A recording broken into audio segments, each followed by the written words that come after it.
Hey everyone, sorry if you hear a little humming in the background. That's my diesel heater going to work.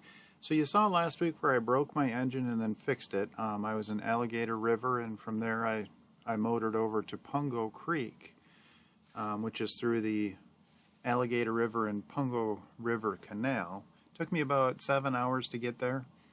And in Pungo Creek is where I planned on anchoring for the night. Here you'll see a little star, which is where I did end up anchoring, and then an arrow pointing to the Blackbeard's Cove Marina and Pub. So I didn't record any video of this, what happened that night. I was just a little too dejected with myself. I was kind of on a high of having got into trouble and out of trouble, and then to get right back into trouble, I just was kind of down. So I didn't do any recording until the next day. But what happened that night is you'll actually see in all of the videos our dinghy is getting towed behind us. So when you go to anchor at night, you let your anchor out, you let your chain out, you get your snubber lines on, all of that, and then you have to set your anchor. And that's to get your anchor dug into the mud so you don't go anywhere. Well, that night there was going to be some wind from the south, so I anchored to the south to get protection from the wind. The land provides some protection. And then I oriented the boat back out into the creek so I could dig it in, the anchor in with the direction the wind was going to be blowing, so I'd stay secure all night. And I made the boneheaded mistake of not pulling up my dinghy. So when you're setting your anchor, or whenever you're going in reverse, you have to pull your dinghy right up next to you, because the line that you drag your dinghy with is called a painter. And if you don't pull that up, it always ends up in the prop, which is exactly what happened in this case.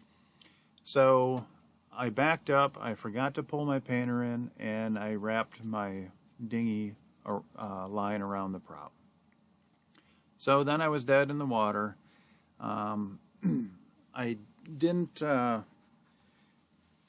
didn't want to go in the water. That was an option. If I had no other choice, I could have gone in and cut the line off. But at the same time, the line seized the prop.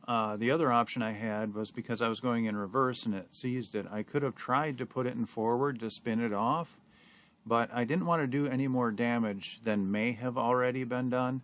And I figured the best thing to do would just be to get towed in and get hauled out, so we could ascertain any damage that may have happened. I didn't think there would be any damage, because I was just idling in reverse, and it killed the motor right away when it wrapped up and bound. So I didn't think it'd done any damage, but I figured better safe than sorry. Let's go ahead, get towed over, and get hauled out. And that happened the next day.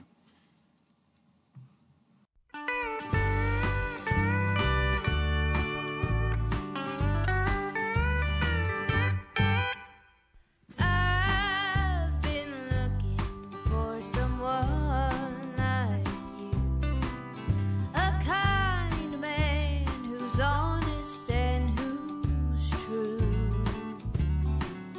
the kind